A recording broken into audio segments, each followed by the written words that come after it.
que as ideias da Rand colocam o homem no centro das questões fundamentais da filosofia, e não qualquer homem, mas o homem livre, o homem independente. Ela busca explicar o meio ideal em que esse homem se estabelece para que o seu potencial máximo possa se desenvolver. E como nós vimos, né, o meio ideal para que esse homem se desenvolva, para ela, é o capitalismo. Basicamente, a maior parte da população é de proletários. Embora muitos levantem o nariz e gritem achando que não são, são. Então, para conseguir um máximo de lucro, é comum que os donos dos meios de produção reduzam ao mínimo os custos das atividades e elevem os preços dos produtos ou serviços ao máximo que for possível. Quando tu tens uma economia de livre mercado, os bens e serviços são distribuídos de acordo com a lei da oferta e procura e há pouca interferência do Estado, ou nenhuma interferência do Estado. O problema em si não é a riqueza, não é a acumulação de capital, mas a enorme disparidade, a distância existente entre os dois polos. E a impressão que se tem nos discursos que se fazem na mídia é que no sistema capitalista todo mundo tem que ser miserável para sustentar a riqueza de alguns poucos, né? Quando, na verdade, o que se quer simplesmente é uma aproximação mais justa da igualdade de ganhos. Mas, por outro lado, uma grande parcela da população recebe salários muito baixos, suficientes apenas para que essa parte da população sobreviva, né? O que pode diminuir as condições de mobilidade na escala social. Para Rand, esse tipo de sociedade é um problema enorme, porque ele foge exatamente dos ideais do capitalismo dito puro, do capitalismo original. Quando o governo interfere, tu tem problemas na competição das empresas. As empresas que melhor atendem e que apresentam o melhor produto pelo menor preço vão se manter, pela lógica do mercado no capitalismo puro, no capitalismo original. Elas vão funcionar e as que são ruins vão quebrar. A dinâmica do capitalismo leva a economia a momentos de crescimento e de recessão. E isso aconteceria de maneira cíclica. Dois exemplos disso são a Grande Depressão de 29, né?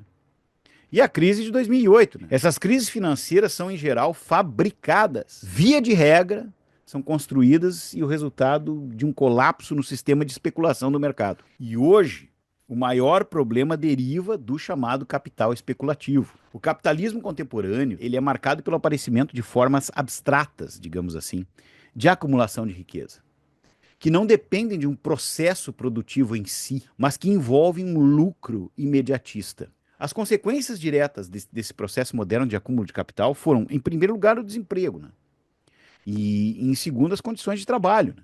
O mundo da Rand é um mundo de pretos e brancos.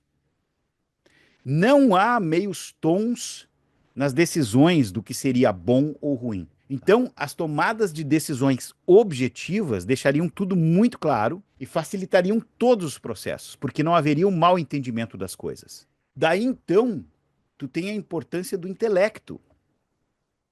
Porque a inteligência, a racionalidade e a perceptividade passam a ser os inimigos que inspiram o terror e o medo. Observem, então, que na cosmovisão randiana, a honestidade é uma virtude profundamente egoísta. A Rand, ela declara o valor da integridade do indivíduo. E ela faz o reconhecimento do fato de que, se alguém é racional, se alguém é inteligente, focado nos seus princípios éticos, ele deve usar o bom senso.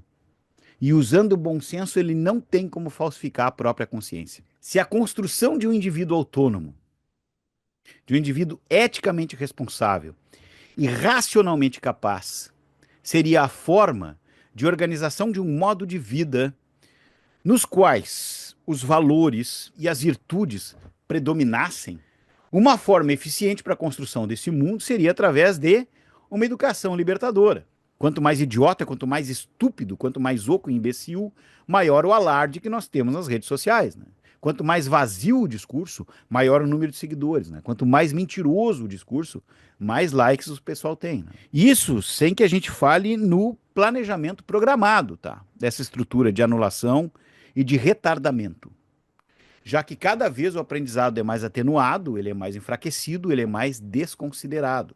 O desenvolvimento conceitual interrompido, o bombardeio do cérebro jovem que ainda está em formação com idiotices e bobagens, um comportamento baseado na pura imitação, impede a capacidade de aplicar a imaginação e a abstração, fazendo com que o mundo fique basicamente limitado ao imediato e ao concreto. A individualidade autônoma, ela é destruída diretamente na fonte. Os serviços do Estado, eles seriam desempenhados basicamente pela polícia, pelas forças armadas e pelo sistema judiciário. Então essas três categorias, elas envolvem consequências e questões derivadas. E a implementação na prática dessas três categorias não é fácil, muito pelo contrário. Na forma de uma legislação específica, ela é enormemente complexa pela quantidade de variáveis que tem aí no meio. Se não existe uma estrutura capaz de fornecer aos indivíduos a dignidade de uma vida livre, longe das garras sedentas do Estado, né?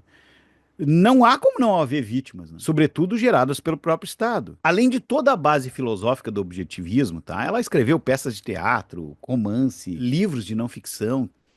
Em cada palavra, independente do que se pense sobre ela, é notável o senso de autenticidade nas crenças mais profundas, na capacidade autônoma do homem. A essência da filosofia, ela permanece não só como válida, mas de grande relevância em um mundo no qual os valores e as virtudes que nós tínhamos por uma convivência racional estão se perdendo em uma velocidade inacreditável.